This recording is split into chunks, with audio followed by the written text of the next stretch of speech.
Baik, selamat pagi, Shalom. Shalom. Kami ucapkan selamat datang dalam kesempatan ibadah hari ini. Kita bersyukur karena Tuhan menyertai kita hingga hari ini. Kita sudah berada di minggu pertama bulan Februari 2024. Kita akan segera memulaikan ibadah kita pada pagi hari ini. Namun sebelum itu saya memberikan kesempatan kepada setiap kita untuk bersama-sama bersaat teduh.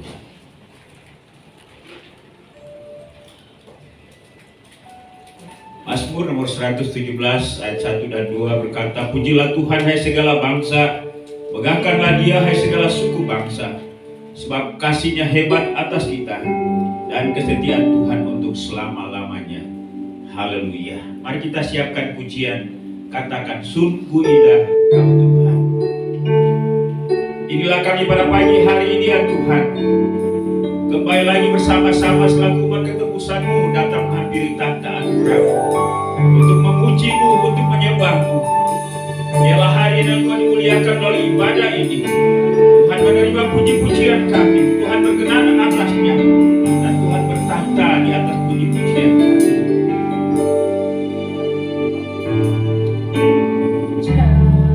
Dibacamu, temukan kasih-Mu. Kau bukan Tuhan yang jauh dariku. Katakan, ku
Bapa, kami persembahkan segala pujian, hormat, syukur, dan terima kasih hanya bagi-Mu.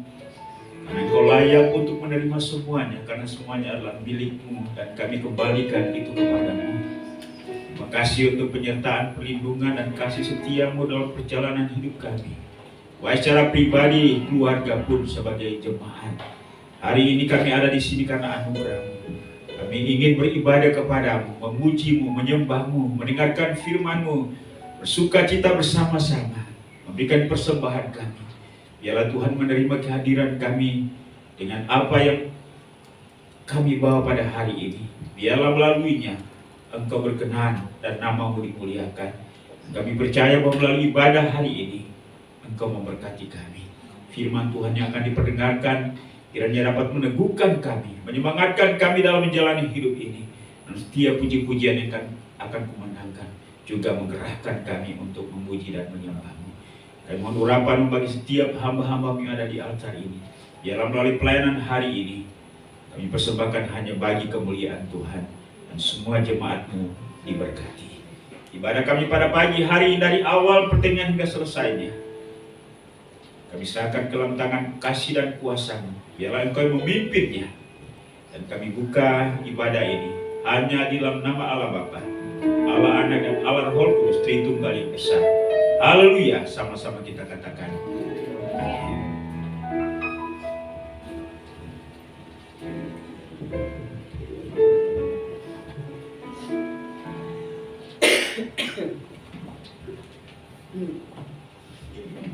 Shalom. Shalom. Shalom. Shalom. Puji Tuhan. Yang bersuka cita pada pagi hari ini boleh lambaikan tangannya. Puji Tuhan. Mari kita salami saudara kita kanan kiri depan belakang. Katakan selamat beribadah. Kita angkat satu pujian. Roh Kudus tercurah di tempat ini.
melanjutkan pujian kita. Kita katakan, kita dipilih karena kita adalah umat pilihan Tuhan.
Kita akan mendengarkan firman Tuhan.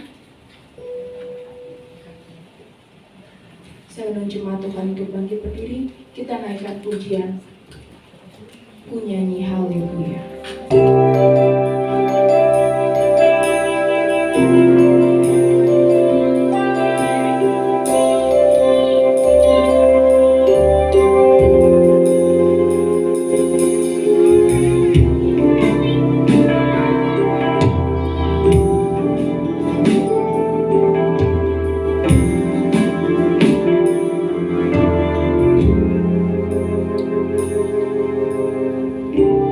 Bapakku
bagimu, haleluya.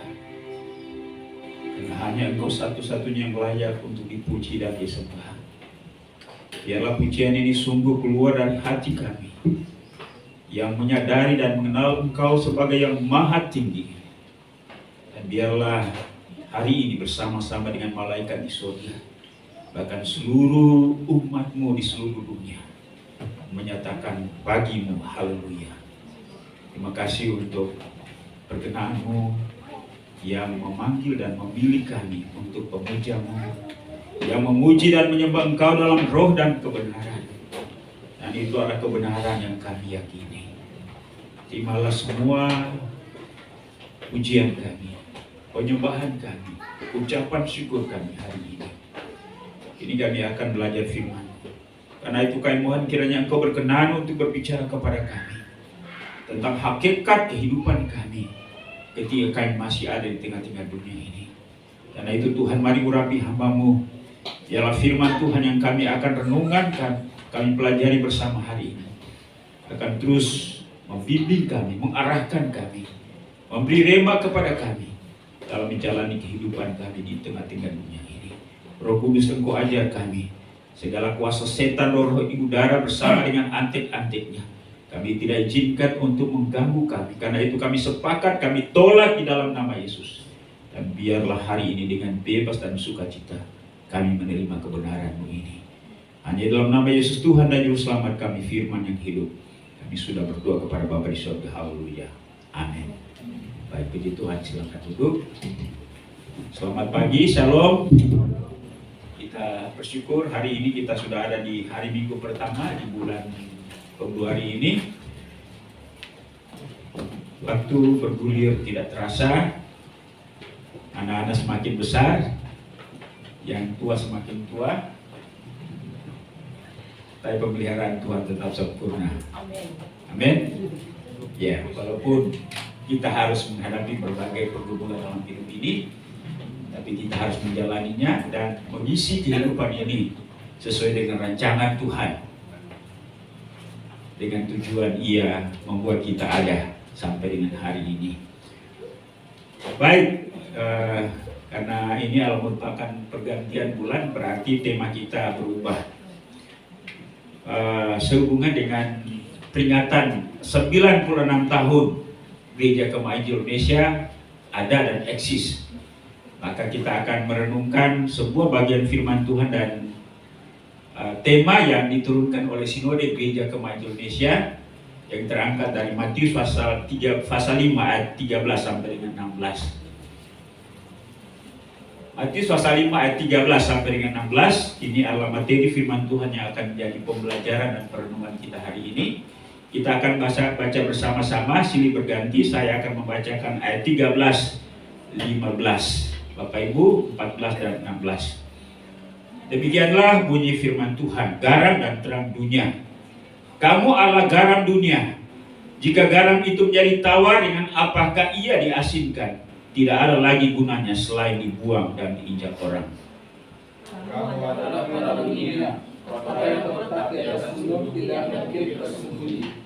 Lagi pula orang tidak menyalakan pelita lalu meletakkannya di bawah gantang, melainkan di atas kaki dian, sehingga menerangi semua orang di dalam rumah itu. Demikianlah yang terlalu di depan orang mereka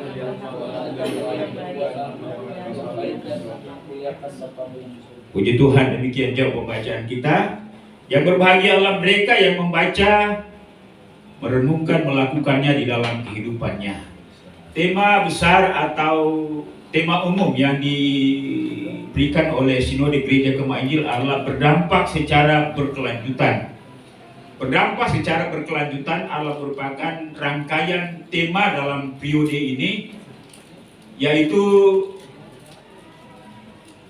bertumbuh, bertambah, dan berdampak. Ya, itulah tema Sinode Gereja Kemah Indonesia selama 5 tahunan. Setiap khotbah harus berada di bawah payung tema besar ini. Nah, itu berdampak secara berkelanjutan. Dan subtema kita sesuai dengan pembacaan kita pada hari ini dalam Matius pasal 5 ayat 13 dan 16, yaitu berdampak seperti garam dan terang. Nah, Bapak Ibu dan Saudara yang kekasih dalam Yesus Kristus, melalui pernyataan Yesus ini, kamu adalah terang, kamu adalah garam dunia dan terang dunia. Yesus ingin memperingatkan kepada setiap umat percaya atau kepada setiap anggota gereja bahwa ia hidup bukan berjalan sesuai dengan cara berpikirnya sendiri, tetapi Kristus mau supaya kita menjalani hidup kita ini sesuai dengan rancangan dan tujuannya. Itulah sebabnya mari kita mencoba untuk merenungkan kembali, selama ini kita menjalani hidup ini sebenarnya menjalani sesuai dengan rencanaku atau rencana Tuhan. Nah, saya rasa itulah yang tujuan Yesus untuk mengingatkan setiap orang percaya. Jangan-jangan bahwa selama ini kita menjalani hidup ini sesuai dengan cara berpikir kita, sesuai dengan rencana kita. Kalau demikian, maka kita menjalani hidup ini bertentangan dengan tujuan Allah. Kita pernah belajar sebuah buku, yaitu Hidup Sesuai dengan Rencana Allah, ya, Passport Driving Life, ya, hidup yang digerakkan oleh tujuan. Nah, inilah rencana Tuhan atau inilah kehendak Kristus bagi setiap kita, agar ketika kita menjalani hidup ini, yaitu menjalani sesuai dengan rencananya. Mengapa? Latar belakangnya kita sudah tahu bahwa manusia pada umumnya ketika menjalani hidupnya selalu dipengaruhi oleh hawa nafsu. Manusia pertama gagal berjalan atau menjalani hidupnya sesuai dengan rencana Allah. Tuhan katakan, jangan kamu makan buah pohon yang ada di tengah-tengah taman ini, tapi manusia makan. Generasi selanjutnya, Kain dan Habel, ya, mereka tidak akur, hidup tidak harmonis, malah saling membunuh satu dengan yang lain. Angkatan berikutnya, firman Tuhan berkata bahwa Allah melihat manusia semakin jahat, karena itu manusia dihukum dengan air bah.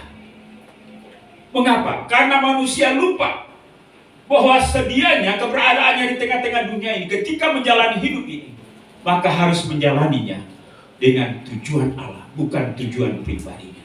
Karena itu, ya, biarlah tema ini mengingatkan kita kembali bahwa kita menjalani hidup ini harus sesuai dengan tujuan Allah atau tujuan Tuhan.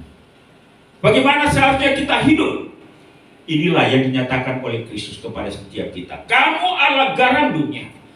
Nah, karena minggu ini ada 4 minggu, ya, jadi kiranya tema ini dijelaskan secara dalam, secara luas. Dan hari ini secara khusus kita akan bicara tentang garam, ya.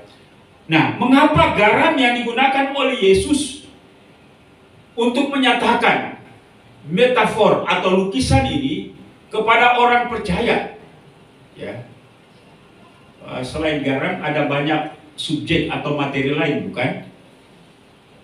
Nah, memang pada bagian lain ketika Kristus berbicara dengan topik cara hidup yang lain, Kristus pernah berkata, kamu adalah garam, ya. Aku adalah pokok anggur yang benar, Bapakku lah pengusahanya, dan kamu adalah garamnya, ya. Tapi bagian ini Kristus berkata, kamu adalah garam dunia.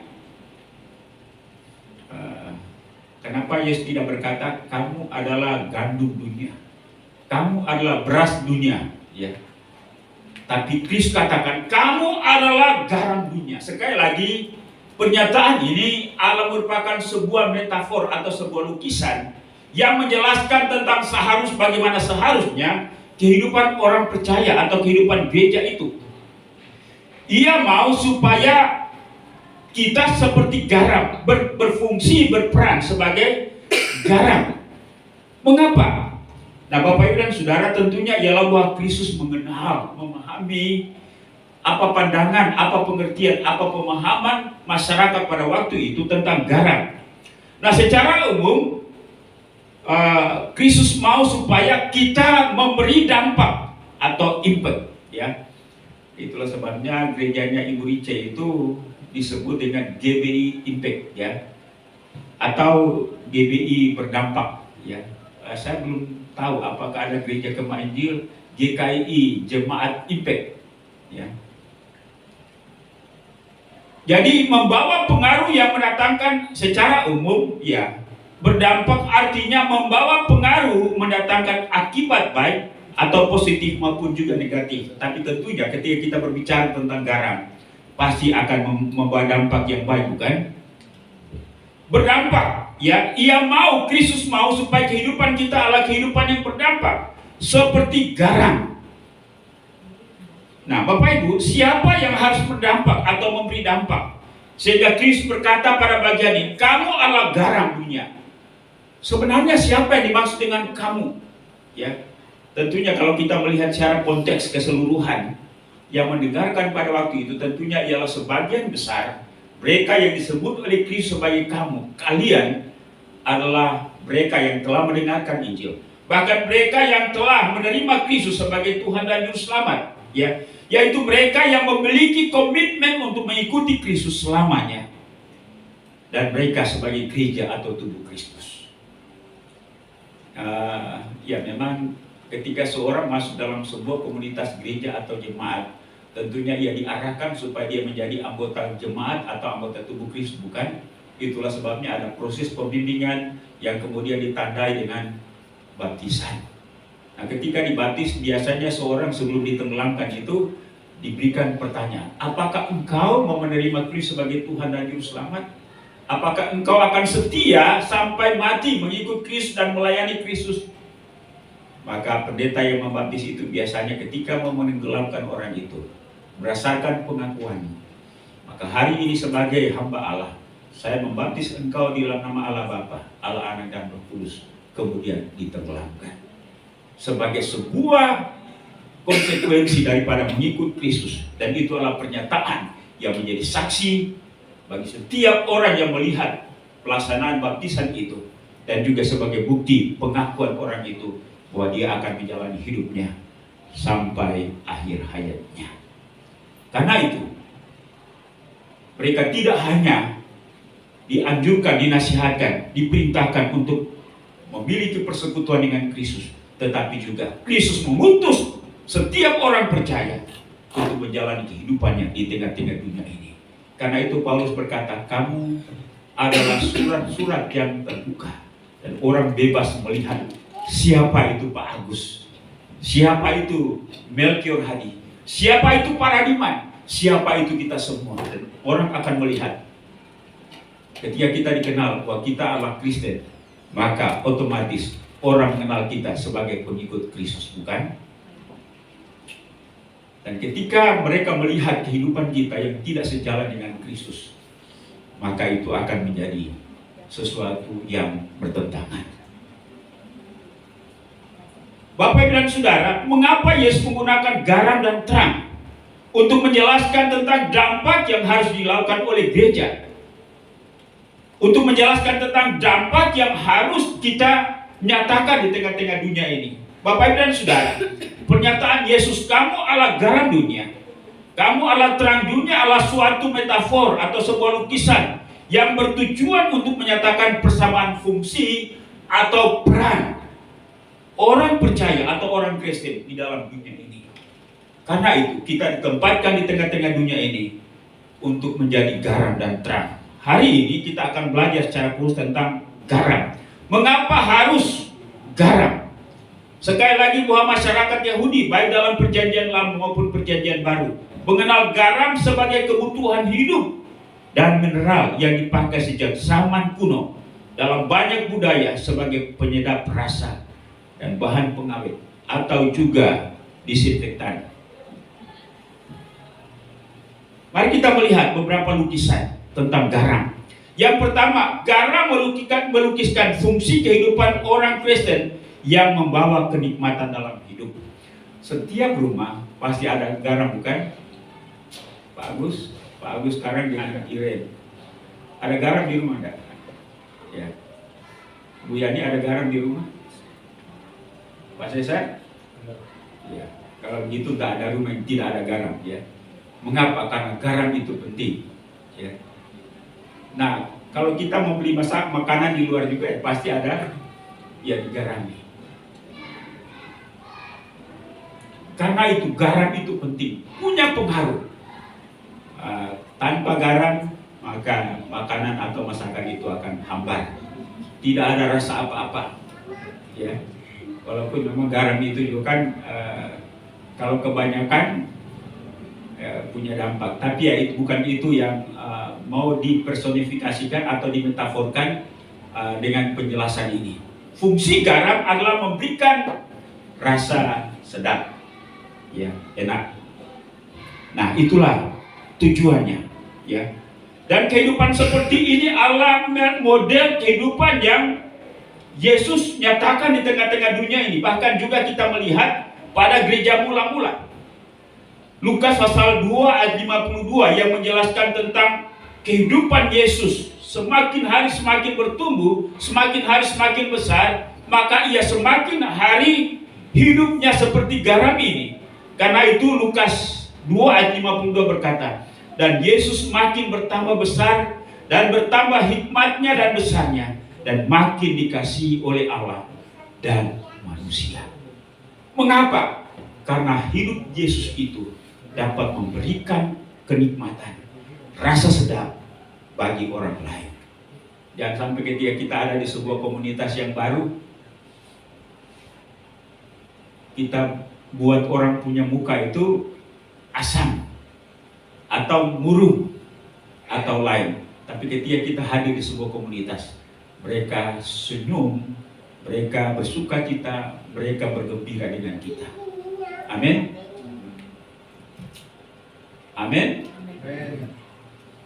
Ya. Siapa yang hidupnya seperti itu di lingkungan? Ya, kami baru 1 tahun di Panji Buwono. Jadi ketika ada sebuah perhelatan pemilihan pengurus, agak sedikit gaduh ya. Kalau sebagian bilang, saya pindah dari sini saja, ya. Dan sampai kehadiran kita di tengah-tengah lingkungan itu membuat orang pindah, ya. Itu berarti bahwa hidup kita tidak seperti garam, tapi hidup kita seperti ya mungkin racun, ya. Ya, kita harus hidup seperti garam. Artinya ialah bahwa memberi rasa sedap, rasa nyaman, rasa keindahan yang dinikmati oleh orang lain. Bahkan juga itulah yang dinyatakan oleh Yesus dalam hidupnya. Jadi kita semakin hari semakin tua, hendaknya ada sebuah kalimat yang berkata, orang itu semakin lama semakin tua, tetapi hidupnya semakin dikasihi oleh sesama dan semakin dikasihi oleh Allah. Bangga punya kehidupan seperti itu? Jangan sampai orang bilang, wah itu makin lama dia tinggal di sini makin kacau kita. Nah, itu berarti bahwa kita tidak sama seperti garam. Demikian pun juga dengan Kisah Para Rasul pasal 2 tentang bagaimana gereja mula-mula ketika mereka hadir di tengah-tengah masyarakat. Lukas berkata dalam Kisah Para Rasul, dengan bertekun dan dengan sehati, ini menjelaskan tentang keberadaan gereja pada waktu itu. Mereka berkumpul tiap-tiap hari di dalam bait Allah. Mereka memecahkan roti di rumah masing-masing secara bergilir dan makan bersama-sama dengan gembira dan dengan tulus hati. Ingat kalimat selanjutnya berkata, sambil memuji Allah, dan mereka disukai semua orang. Mengapa disukai semua orang? Karena hidupnya memberi keindahan, memberi kenikmatan kepada semua orang yang ada di situ. Memang dengan karakter dan sudut pandangan orang, ada perkataan bahwa kita tidak mungkin menyenangkan semua orang, bukan? Tapi standar kita ialah bukan apa selera orang, tetapi ketika hidup seperti garam, pasti hidup kita menyenangkan banyak orang. Amin. Inilah kehidupan Kristus. Inilah kehidupan gereja mula-mula. Karena itu, mari kita hidup di mana saja. Hidup di gereja, hidup di lingkungan rumah, hidup dalam rumah tangga, hidup di kantor, hidup di sekolah, hidup di tempat kita belajar dan kuliah, hidup di lingkungan tempat di lingkungan teman-teman. Mari kita menebar keindahan, aroma keindahan, aroma rasa sedap, ibarat garam, keluar, muncul dari keseluruhan hidup kita. Amin. Inilah fungsi garam. Ya. Jadi ketika kita pensiun, orang akan selalu, wah, para Diman itu pimpinan yang luar biasa. Orang akan ingat, bukan? Wah, sayang, ibu itu sudah pindah. Ya. Tapi kalau hidup kita tidak seperti garam, orang akan katakan, biar saja dia pindah. Itu biang kerok di lingkungan kita. Kalau kita hidup seperti garam, orang akan selalu ingat kita. Karena kita telah memberikan kehidupan yang menyenangkan Tuhan. Amin. Inilah fungsi yang kedua. Inilah fungsi yang pertama. Yang kedua, garam melukiskan kehidupan orang Kristen sebagai pengawet atau pencegah pembusukan. Sekarang ini teknologi semakin maju, banyak sarana untuk mengawetkan sesuatu. Ada kulkas, tapi kalau dulu-dulu itu hanya garam, ya. Orang-orang yang tinggal di kampung itu untuk mengawetkan ikan itu ya mereka pakai garam. Ya. Tujuannya apa? Supaya apa yang diberi garam itu awet, mencegah kebusukan. Mau itu ikan, mau itu daging daging sapi, ya. Makanya ada yang disebut dengan dendeng, ya. Dendeng itu digarami lalu kemudian dijemur di sinar matahari. Tapi kayaknya hari ini dendeng itu sudah kurang, ya. Anak-anak milenial sudah tidak kenal itu apa itu dendeng, kan? Chris, pernah dengar dendeng? Tahu, ya? Ya, rupanya masih kenal, ya, dendeng. Ya, saya ingat dulu tuh kalau berburu dapat bahan banyak, ya teman-teman itu potong-potong lalu kemudian digarami, setelah itu dijemur supaya apa? Bisa bertahan lama dan juga bisa dikirim kemana-mana, ya. Nah, demikian pun juga kehidupan orang percaya yang seperti garam, mencegah pembusukan. Dalam diri setiap orang percaya ada Roh Kudus, ada Kristus. Dalam hidup setiap orang percaya ada kehidupan Kristus. Kehidupan Kristuslah yang akan mencegah kebusukan. Ya, sekali lagi bahwa dunia ini dipenuhi dengan kebusukan. Ya, dalam segala segi kehidupan, tidak hanya di politik. Ya, orang berkata bahwa politik itu jahat. Ya, tapi kemarin ada pernyataan dari Marwara Sirait. Dia katakan bahwa ayah saya mengajarkan kami tentang politik suci. Ya, artinya ialah menggunakan politik kekuasaan itu untuk melakukan kebenaran, melakukan kebaikan, memengaruhi. Karena ya mereka yang menduduki jabatan baik itu di eksekutif maupun juga di legislatif, di yudikatif, ya mereka memiliki pengaruh agar dapat memengaruhi seluruh orang. Kalau orang salah ya tentunya akan diadili supaya tetap hidup benar. Itulah tujuannya. Ya. Garam melukiskan kehidupan orang Kristen sebagai pengawet dan pencegah pembusukan. Agar kebenaran, agar kebaikan itu tetap dijunjung tinggi dalam kehidupan bermasyarakat. Nah, Galatia pasal 5 ayat 20 berkata sehubungan dengan bahwa di dalam diri setiap orang percaya, di dalam hidup setiap orang percaya ada kehidupan Kristus. Paulus berkata dalam Galatia 5 ayat 20, namun aku hidup, tetapi bukan lagi aku sendiri yang hidup, melainkan Kristus yang hidup di dalam aku. Melainkan Kristus yang hidup di dalam aku. Kehidupan Kristus yang hidup di dalam kita, itulah yang sanggup untuk memberikan pengawet, ya, bagi masyarakat di mana kita berada, supaya kebenaran dan kebaikan itu tetap terjaga. Garam melukiskan kehidupan orang Kristen yang mempengaruhi, ya. Itu yang kita akan lihat selanjutnya. Paulus berkata, namun aku hidup, tetapi bukan lagi aku sendiri yang hidup, melainkan Kristus yang hidup di dalam aku. Mengapa kita menjadi masalah di dalam lingkungan? Mengapa kita menjadi sumber masalah dalam keluarga? Mengapa kita menjadi sumber masalah di mana saja? Karena kita tidak hidup di dalam kehidupan Kristus. Kita tidak hidup dengan kehidupan Kristus, melainkan kita hidup dengan kehidupan kita sendiri. Sehingga kita tidak lagi menjadi pengawet, mencegah kebusukan. Malah kita sendiri yang menjadi sumber kebusukan itu. Karena itu yang namanya orang Kristen seharusnya menjadi garam untuk mencegah kebusukan. Amin. Kebaikan, kebenaran itu yang tetap awet. Dan itulah sebabnya katakan kita harus menggarami dunia ini. Ya paling tidak 1:10 di mana kita berada. Kalau ada sebuah komunitas 100 orang, di situ ada 10 orang Kristen. 10 orang Kristen itu yang harus bisa memengaruhi yang 100 itu. Amin.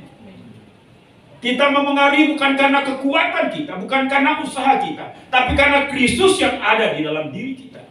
Kristus yang ada dalam hidup kita, dan kita hidup dengan kehidupan Kristus.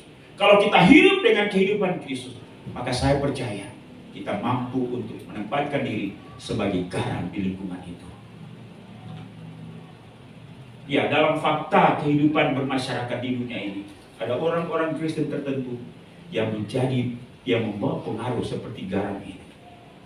Ya, karena itu tidak heran kalau ada orang Kristen bisa menjadi pemimpin di lingkungan yang mayoritas yang bukan non-Kristen. Itulah sebabnya inilah kehendak Kristus bagi setiap kita. Karena itu, mari kita hidup dengan kehidupan Kristus. Karena kehidupan Kristus adalah kehidupan yang seperti garam ini. Bukan sebaliknya, kita dipengaruhi. Ya.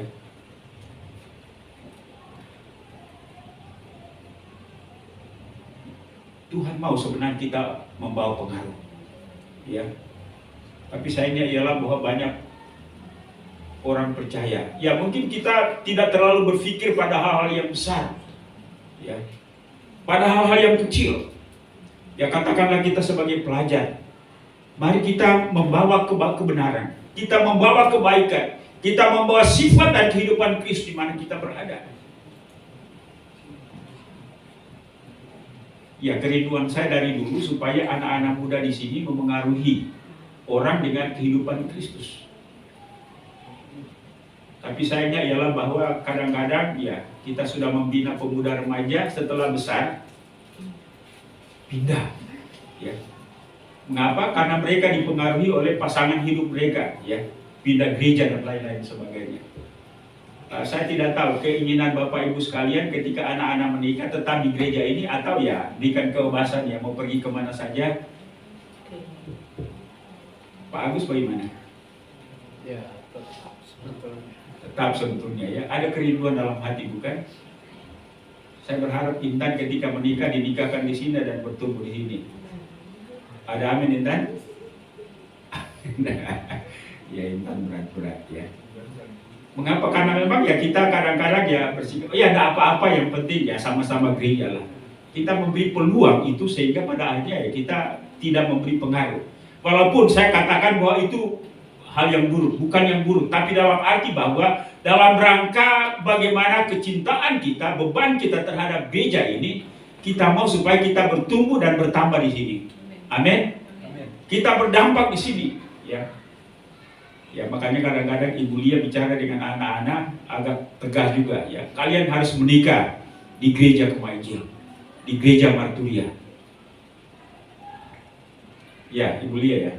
Nah, ngomong tegas ya. Ya walaupun mungkin mereka ya ketika nanti mereka sudah menikah ya ada kecenderungan mereka ke gereja lain ya. Tetapi ya hati kami sebagai orang tua supaya mereka di sini ya membangun gereja ini. Ya kecuali ya mungkin mereka pindah ke mana, ke Medan, ke Ambon, ke Papua karena faktor pekerjaan, ya lain hal. Tetapi kalau masih bisa jangkau gereja ini, tetap menjadi anggota jemaat Marturia. Amin. Amin, Chris. Ya. Jadi ya kalian sudah diserahkan di sini, didoakan di sini, diberkati di sini. Selagi masih di sini, ya tetap di sini. Di mana bro? Amin.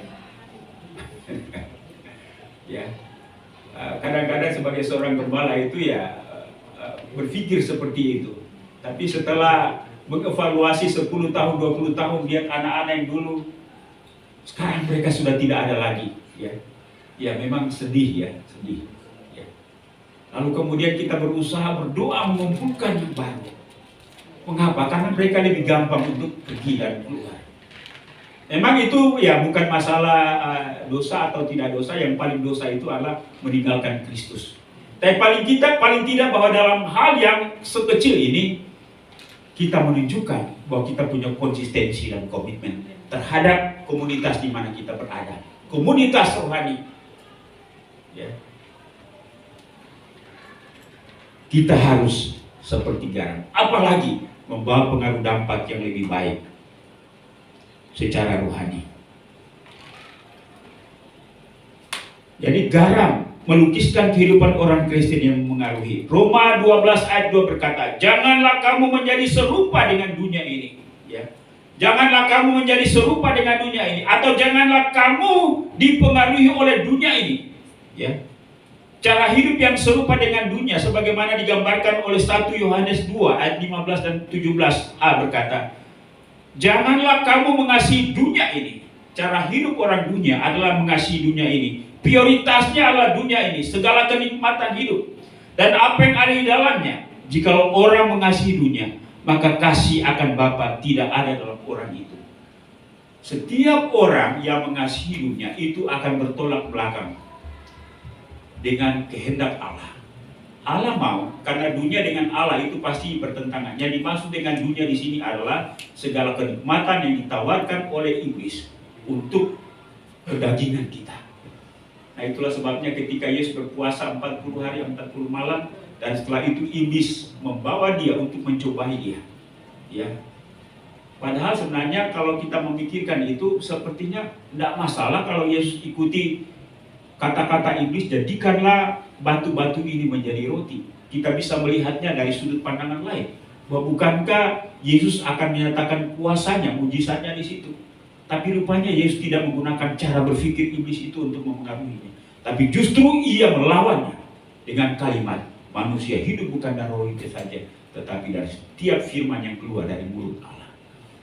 Karena itu mari kita jeli untuk memahami kebenaran sehingga kita tidak terkecoh oleh cobaan iblis.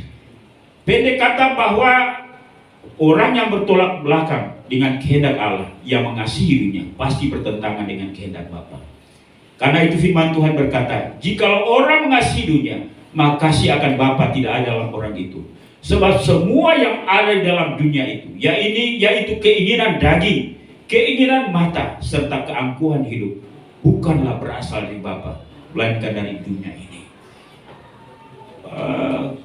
Keinginan daging, keinginan mata, dan keangkuhan hidup itu termasuk dalam cobaan yang dilancarkan oleh iblis, baik kepada Hawa sebagai manusia pertama dengan Adam, dan juga kepada Yesus yang berhasil untuk menangkal godaan iblis itu.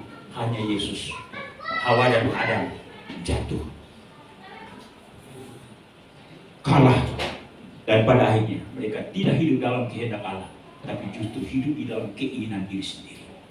Iblis berkata, Allah tahu bahwa ketika kamu makan buah pohon pengetahuan baik dan jahat ini, maka matamu akan terbuka dan kamu akan menjadi seperti Allah. Keangkuhan akan menyamai Allah. Itulah sebabnya mereka gagal dalam menjalankan tujuan Allah di dalam hidupnya. Orang Kristen hidup dalam kehendak Allah, ya, hidup cerdas secara rohani. Efesus 5 ayat 15 berkata, karena itu perhatikanlah dengan seksama bagaimana kamu hidup, jangan seperti orang bebal, tetapi seperti orang arif. Orang arif, orang cerdas secara rohani, tidak akan hidup sama seperti cara hidup orang dunia ini. Bapak Ibu dan Saudara, ya saya tidak tahu figur yang menjadi idola kita. Apakah ada tokoh-tokoh rohani di sana atau lebih banyak tokoh-tokoh bintang film, penyanyi, tokoh politik dan lain-lain sebagainya. Walaupun memang idola kita, memang yang paling tinggi adalah Kristus, bukan? Kristus itu luar biasa.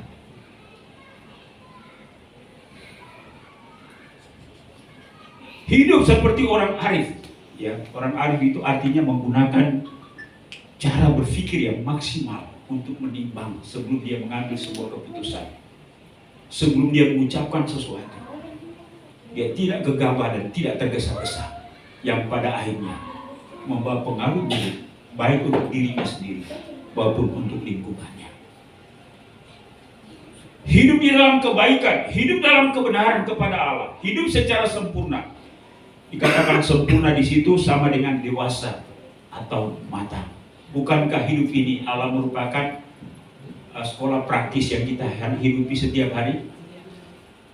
Ya, kita ada sebuah ungkapan yang dinyatakan oleh Alkitab bahwa ya dalam ungkapan secara umum kerbau itu jatuh dalam kubangan yang sama. Ya, makanya kerbau itu disebut sebagai hewan yang dungu, ya, tidak berpikir. Tapi orang Kristen secara rohani menggunakan kecerdasan rohaninya agar terus mengalami peningkatan iman, peningkatan pertumbuhan rohani. Kalau kita memahami diri kita sebagai garam dunia. Kesimpulan, arti daripada pernyataan Yesus, kamu adalah terang dunia, itu kepada saya, kepada kita sekalian, bahwa kita harus hidup memberi kenikmatan atau kesukaan kepada Allah. Kalau kita hidup memberi kesukaan kepada Allah, jelas bahwa kita pasti juga memberikan kenikmatan hidup bagi sesama. Yang kedua, kita harus hidup dalam kebenaran dan kebaikan untuk mencegah pembusukan atau kerusakan hidup dalam masyarakat.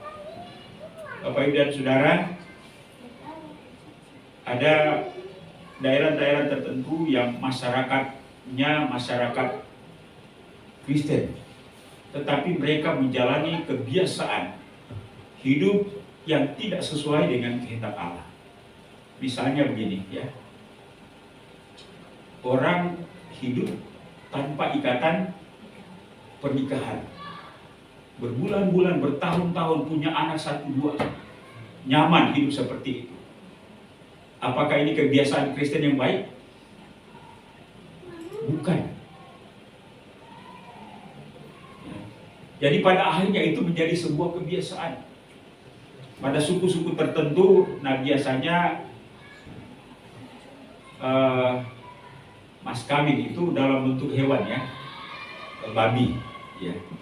Bayar babi 1, 2, 3 ekor, 5 ekor, 10 ekor. Setelah bayar itu sebagai mahar, ya, sang calon pengantin itu boleh hidup bersama tanpa pemberkatan di gereja. Ini adalah kebiasaan yang tidak baik, ya. Karena itu kita harus merubah ini dengan cara hidup yang benar. Yang ketiga, kita harus hidup dalam kebenaran, kebaikan untuk mencegah pembusukan. Dan yang terakhir, hidup kita harus membawa pengaruh, bukan dipengaruhi. Amin.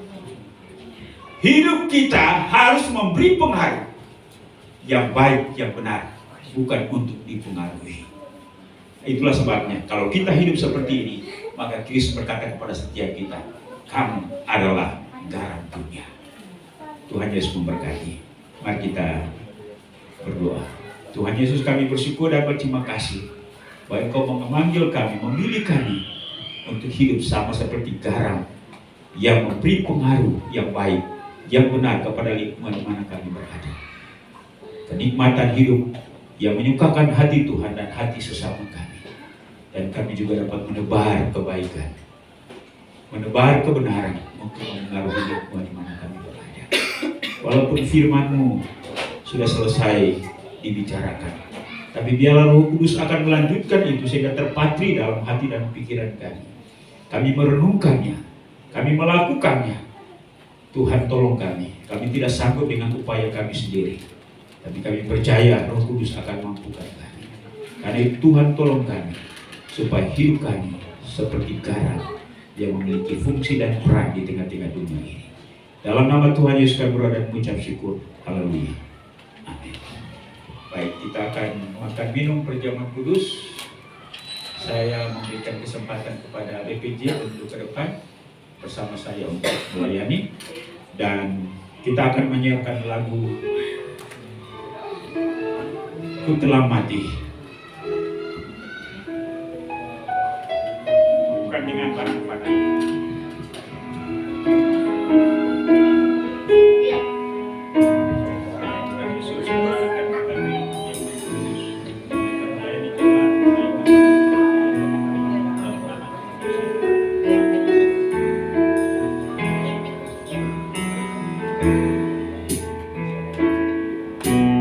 Bukan dengan barang fana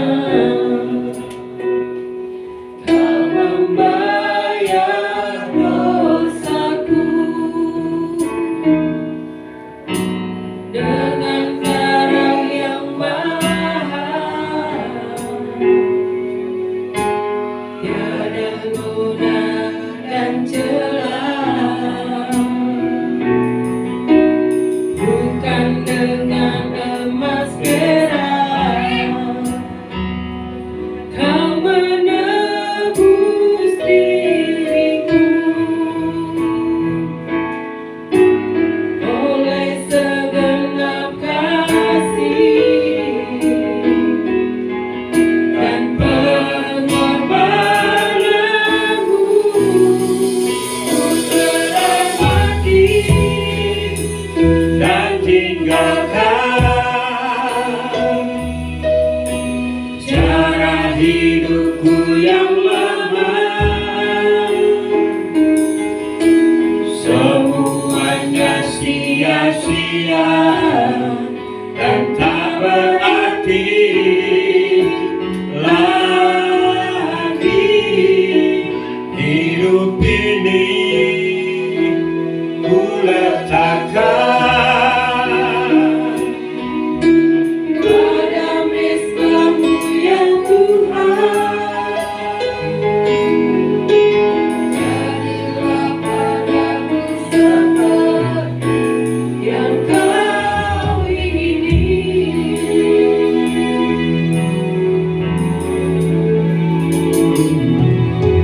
Bukan dengan barang fana Kau membayar dosaku, dengan darah yang mahal,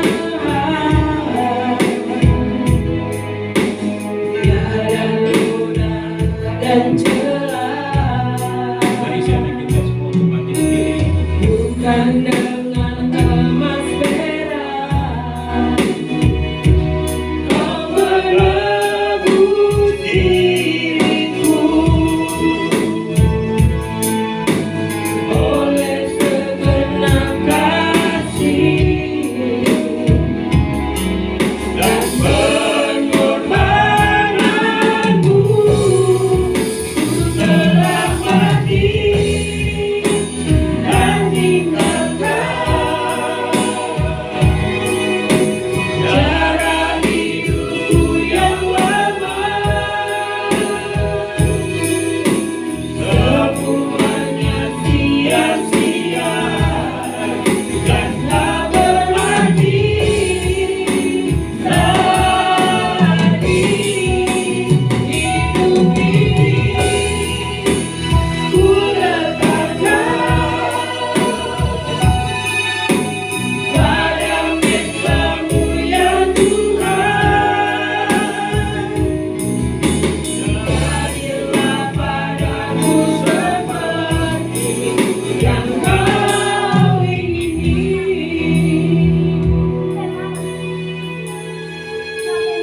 Bapak Ibu sekalian, sebelum kita makan minum perjamuan kudus ini, dengarkanlah firman Tuhan yang memberikan petunjuk kepada setiap kita. Jadi barang siapa dengan cara yang tidak layak makan roti atau minum cawan Tuhan, ia berdosa terhadap tubuh dan darah Tuhan. Karena itu hendaklah tiap-tiap orang menguji dirinya sendiri, dan baru sesudah itu ia makan roti dan minum dari cawan itu. Karena barang siapa makan dan minum tanpa mengakui tubuh Tuhan, ia mendatangkan hukuman atas dirinya. Saya berikan kesempatan kepada setiap kita untuk masing-masing berbicara kepada Tuhan. Kalau ada sesuatu yang ingin dinyatakan, mungkin pengakuan dosa, mungkin penyesalan, mungkin kerinduan dengan hidup ini, nyatakan itu kepada Tuhan. Firman Tuhan berkata bahwa sekalipun dosa merah seperti kain kermisi, Dia akan memutihkannya seperti salju. Dia akan mengampuni kita. Dia akan memulihkan hidup kita. Karena itu, mintalah kekuatan daripadanya. Dan bagi Bapak Ibu yang punya kelemahan secara jasmani, sakit apapun, kelemahan apapun, berdoa kepadanya. Oleh bilur-bilurnya, kita disembuhkan.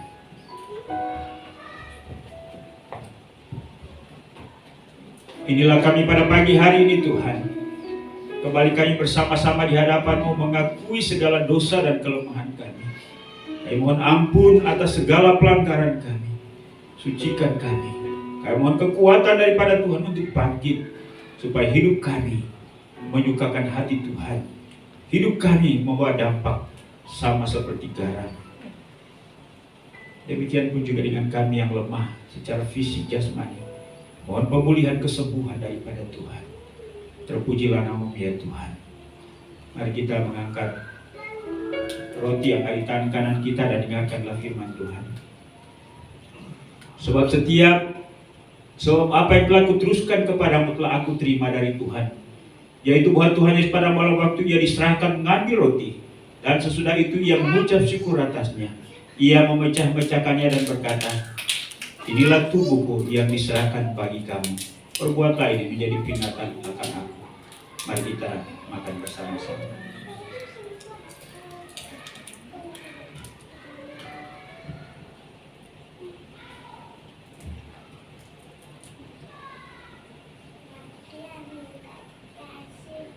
Mari kita angkat cawan yang ada di tangan kanan kita dan dengarkanlah firman Tuhan.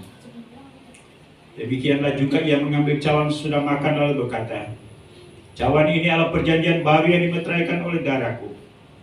Perbuatlah ini setiap kali kamu minumnya, menjadi peringatan akan aku. Mari kita minum bersama-sama.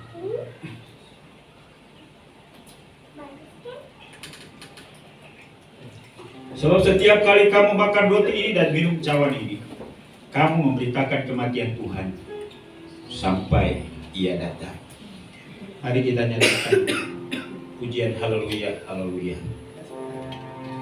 Haleluya, haleluya, haleluya, haleluya, haleluya,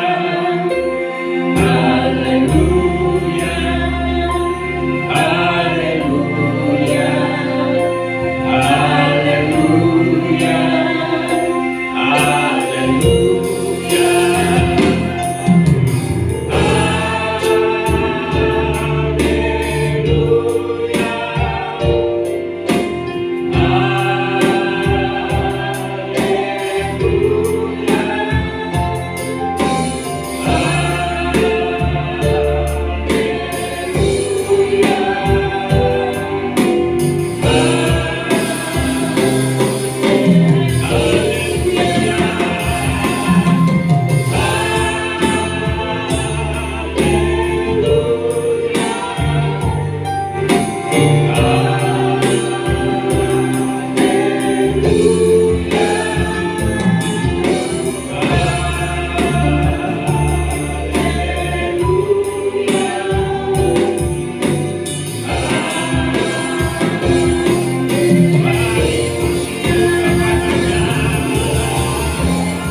bersama-sama kami mengingat kembali akan pengorbanan Kristus di atas kayu salib yang tubuhnya dihancurkan, darahnya tercurah untuk menebus kami dari dosa, untuk memberikan pengampunan kepada kami.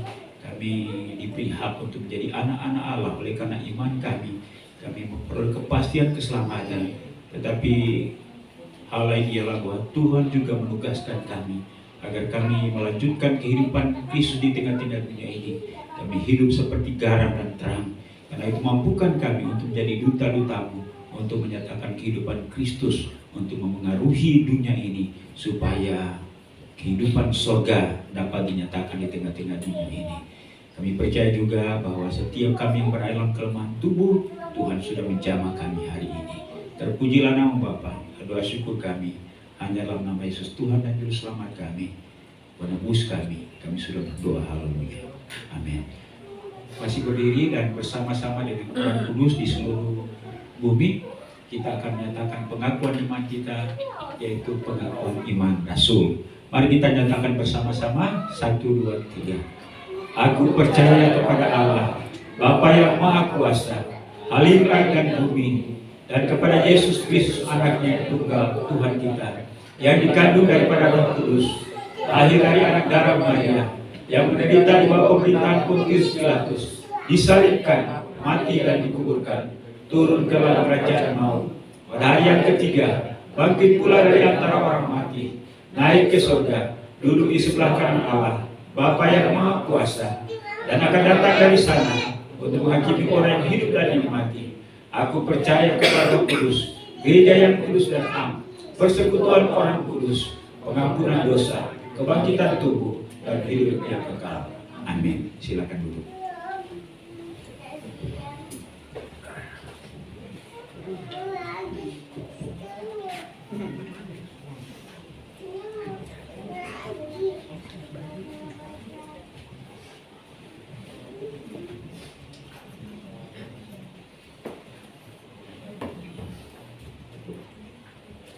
Baik, sebentar kita akan memberikan persembahan. Saya minta Adrian untuk bawakan kantong persembahan.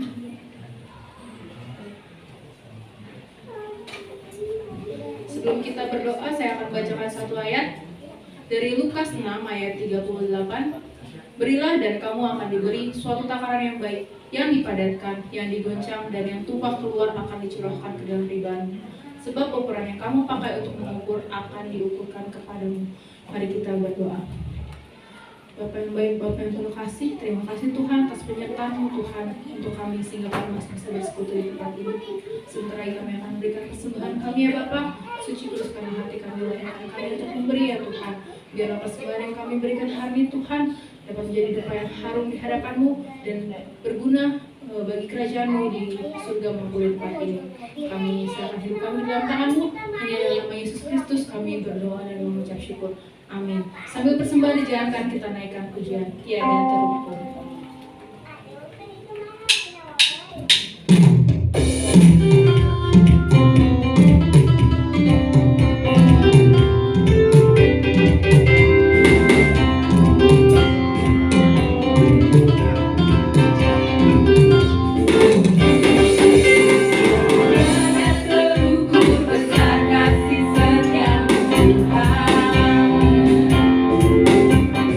Panjang dan lebarnya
kita akan mengakhiri ibadah kita hari ini. Mari saya undang kita semua untuk bangkit berdiri. Kita nyanyikan 300 dalam nyanyian Kuman-Kuman, ayat pertama saja.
Segala hormat, pujian, syukur kepadamu ya Tuhan, karena Tuhan sudah menyertai ibadah kami dari awal, pertengahan hingga menjelang selesainya. Biarlah setiap pujian, penyembahan, bahkan persembahan kami menjadi kesukaan bagi Tuhan. Dan kami percaya bahwa firman hari ini kiranya meneguhkan kami, mengarahkan kami supaya kami hidup dalam kehendak Tuhan. Bahkan puji-pujian kami hari ini membukakan hati Tuhan dan juga meneguhkan kami. Berdoa untuk pertumbuhan iman rohani daripada seluruh jemaat-Mu. Kiranya Tuhan Engkau kerjakan sehingga kami semakin hari semakin dewasa, semakin hari semakin matang, semakin hari semakin sesuai dengan kehendak-Mu. Terima kasih juga untuk semua hamba-hamba yang sudah melayani hari ini. Apapun bagian pelayanan kami, berkat yang sama dari surga boleh menjadi bagian kami. Ajar kami terus melayani Tuhan bahkan sampai akhir hayat kami. Bapa di surga, kami mengucap syukur untuk segala sesuatu yang Tuhan sudah kerjakan dalam hidup kami dalam sepanjang minggu ini. Kiranya itu menjadi pengalaman yang berharga bagi kami sehingga kami semakin setia dengan Tuhan. Kami mengucap syukur bersama dengan hamba-hamba-Mu yang Tuhan sudah tambahkan usia setahun lagi dalam minggu ini. Hamba-Mu Ibu Marta, hamba-Mu Ibu Liliana, Tuhan memberkati kedua hamba-Mu dalam menjalani kehidupan sebagai orang tua, sebagai oma. Mari Tuhan memberikan kesehatan, kekuatan, umur panjang, dan biarlah mereka dapat melewati hari-hari dalam hidup ini dengan sukacita bersama dengan anak mantu dan cucu-cucu. Kini apa yang menjadi harapan mereka, kini Tuhan Engkau mengabulkan. Kami terus bergumul untuk kesembuhan bagi hamba-hamba-Mu. Kami terus berdoa untuk pemulihan secara sempurna buat kesehatan hamba-Mu Pak Agus. Kami percaya bahwa Tuhan Engkau sementara mengerjakan dan hari ini hamba-Mu boleh beribadah karena kekuatan daripada Tuhan. Mengucap syukur untuk kesembuhan dan kesehatan anak kami Valdo dan Fania, di mana minggu lalu mereka sakit, tapi pada hari ini mereka bisa hadir dan bersama-sama beribadah pada pagi hari ini. Tuhan sempurnakan kesehatan anak-anak kami ini. Kami juga berdoa untuk Pak Frans, Ibu In, keluarga daripada Ibu Liliana. Tuhan Engkau memulihkan dan menyembuhkan mereka sebagaimana kerinduan keluarga, bahkan kerinduan mereka. Karena itu kami topang mereka, kiranya kesehatan dan kesembuhan yang sempurna telah menjadi bagian mereka.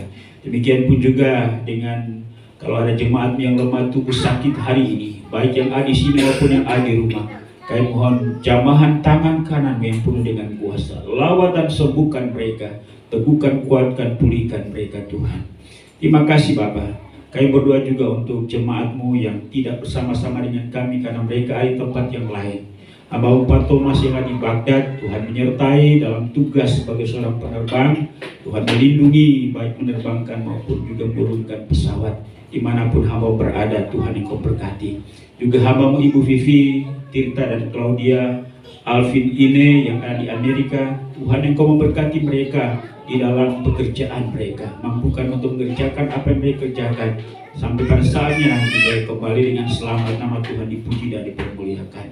Kami juga berdoa untuk Ibu Ulan dan Ibu Anggi yang ada di Jepang. Tuhan Engkau memberkati mereka dalam pekerjaan. Berikan kesehatan dan semangat bagi mereka sehingga mereka dapat bekerja dengan baik. Kami juga berdoa untuk anak kami Aldo, Bernadette. Tuhan Engkau berkati mereka juga, baik mereka yang ada di Bandung maupun yang ada di Itali. Tuhan Engkau memberkati. Kami hari ini juga mengucap syukur bersama dengan hamba Paradiman karena bisa kembali untuk beribadah bersama dengan kami. Tuhan Engkau berkati hamba-Mu dan keluarga dalam segala usaha pekerjaan. Pak Koni yang ada di Bogor, Tuhan juga Engkau berkati hamba-Mu bersama dengan anak mantu dan cucu di sana. Biarlah kehidupan mereka tetap berada dalam perlindungan Tuhan. Hamba-Mu Ibu Cynthia dalam perjalanan di Holy Land, Tuhan Engkau berkati dimanapun saat ini hamba-Mu berada. Kiranya kesehatan, kekuatan dari Tuhan menyertainya sampai dia kembali tiba di tanah air dengan selamat. Terima kasih Tuhan. Kami juga berdoa untuk anak-anak kami yang menyusun skripsi, magang. Anak kami Aldo, Irene, Jen. Tuhan Engkau memberkati mereka sehingga mereka dapat menyelesaikan kuliah tepat pada waktunya. Nama Tuhan dipuji dan dipermuliakan. Terima kasih Bapak. Kami berdoa juga untuk kehidupan rumah tangga, hubungan suami istri, anak orang tua, hubungan adik kakak. Tuhan Engkau memberkati, mampukan kami untuk memiliki kehidupan Kristus, untuk dapat kami menjadi garam dan kami menjadi berkat bagi anggota keluarga kami. Kami berdoa juga untuk usaha dan pekerjaan daripada seluruh jemaat-Mu. Tuhan Engkau memberkati sehingga apapun yang dikerjakan oleh tangan mereka dalam kebenaran, pasti Tuhan Engkau memberkati. Mungkin juga ada pergumulan atau persoalan berkaitan dengan pekerjaan, ya Tuhan Engkau tolong supaya ada penyelesaian dan mereka dapat bekerja dan melalui pekerjaan itu menghasilkan ekonomi dan keuangan. Ada pergumulan-pergumulan yang dihadapi oleh jemaat-Mu. Tuhan Engkau tolong mereka supaya Tuhan Engkau memberikan jalan keluar agar mereka dapat melihat bahwa Tuhan tidak pernah meninggalkan kami sebagai anak-anak-Mu. Tuhan menolong tepat pada waktunya. Baik kehidupan rumah tangga, usaha, pekerjaan, bahkan apapun. Tuhan terima kasih. Kami berdoa juga untuk jemaat-Mu yang saat ini, di mana sementara kami menaikkan doa syafaat ini, mereka diam-diam mengangkat hati, menjerit berseru kepadamu. Mohon Tuhan Engkau ulurkan tangan-Mu yang penuh dengan kuasa. Engkau lawat jamah mereka, sehingga persoalan apapun yang mereka hadapi, Tuhan sudah siapkan jalan keluarnya. Ya Bapa di surga, anak-anak kami yang bersekolah, Tuhan berikan hikmat akal budi baik dari SD, SMP, SMA, perguruan tinggi, TK. Tuhan, anak-anak kami, kiranya Tuhan memberi keberhasilan dan mereka menyelesaikan pendidikannya tepat pada waktunya. Tuhan juga menyiapkan pekerjaan yang sesuai. Terima kasih Bapa. Hari ini juga kami mau berdoa untuk masa depan daripada gereja ini. Ya Tuhan Engkau tolong memberkati. Kami rindu supaya ada penambahan jumlah bilangan. Kami berdoa untuk jemaat Tuhan, ajar mereka untuk bersaksi, ajar mereka untuk menginjil, ajar mereka untuk mengajak orang lain untuk percaya kepada Kristus dan bergabung bersama dengan kami. Kebutuhan-kebutuhan pelayanan yang berkaitan dengan keuangan, Tuhan Engkau tolong Bapa, Kau cukupkan kebutuhan keuangan untuk pelayanan jemaat di tempat ini, khususnya berkaitan dengan masalah tempat ibadah. Kami serahkan dalam tangan-Mu Tuhan, sebagaimana Engkau yang telah membuat jemaat ini ada. Hampir 20 tahun jemaat ini ada, Tuhan tetap menolong sampai hari ini. Karena itu kami percaya Tuhan juga Engkau menolong dan menyertai masa depan daripada gereja ini. Terima kasih Bapa di surga. Kami mau berdoa juga Tuhan untuk Gereja Kemajuan Indonesia, baik pada tingkat pusat, wilayah, daerah sampai kepada gereja-gereja lokal. Tuhan Engkau memberkati Bapa. Demikian pun juga penginjilan dalam negeri luar negeri, kerjasama di antara pimpinan-pimpinan gereja. Tuhan Engkau menolong dan berkati. Kami juga mau berdoa Tuhan untuk pemerintah bangsa dan negara kami. Tuhan Engkau berkati presiden, wakil presiden, para kabinet, demikian pun juga jajaran pemerintahan dari pusat sampai ke daerah. Demikian pun juga Tuhan untuk TNI Polri. Tuhan Engkau berkati. Pada tanggal 14 nanti ada pemilihan serentak di seluruh Indonesia. Kami mohon bila Tuhan Engkau tolong menjaga bangsa ini agar keamanan dapat terjamin, proses pesta demokrasi dapat berjalan dengan baik, akan terpilih presiden dan wakil presiden. Demikian pun juga selanjutnya kabinet, bahkan juga mereka yang duduk sebagai wakil rakyat baik di DPR RI tingkat 1, tingkat 2. Dan Tuhan tolong supaya mereka yang terpilih adalah mereka yang bisa mengemban amanat dan khususnya dapat menjalankan tugas mereka sesuai dengan tujuan mereka dipilih sebagai wakil rakyat. Terima kasih Bapa di surga. Terima kasih juga untuk persembahan umat-Mu hari ini. Kiranya Tuhan menerima semuanya ini menjadi tanda kasih, tanggung jawab kami, kesetiaan kami kepadamu. Dan Tuhan yang Kau membalas sesuai dengan janji firman-Mu. Inilah doa kami Bapa. Kami akan menyerahkan jemaat-Mu dalam perjalanan kehidupan mereka sepanjang minggu ini. Berkati keluar masuk rumah mereka, lindungi mereka, sehingga keselamatan dari Tuhan senantiasa menjadi bagian dalam kehidupan. Kami berdoa juga untuk Pak Eko dan Ibu Pri yang ada pulang ke Jawa. Tuhan yang Kau memberkati mereka sampai mereka kembali dengan selamat. Inilah doa kami Bapa, sempurnakan doa kami. Karena kami bahwa semuanya hanya dalam satu nama yang Maha Kuasa, yaitu Yesus Tuhan dan Juru Selamat kami. Haleluya. Bapa terima kasih. Bapa terima kasih. Bapa terima kasih. Bapa di dalam surga,